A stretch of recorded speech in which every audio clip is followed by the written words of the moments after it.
वस्तू झाल्या. आता या 8 मधून 3 जाऊ शकतात. आता मी या 8 गट्ट्यामधून 3 गट्टे बाजूला काढतो. 1 2 आणि हा 3. आता उरला 1 2 3 4 आणि 5. आता 8 मधून 3 गेले, 5 उरले. 5 गट्टे. आता इथं उरले 5. आता आमचा अंक आधी उतरून घे ना तिथं. हे 5 गट्टे तिकडे घे ना. हे 5 गट्टे मी आता इथे घेते.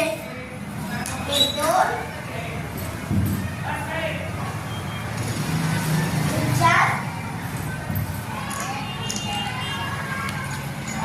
आणि हा 10चा गट्टा 5. आता किती झाले?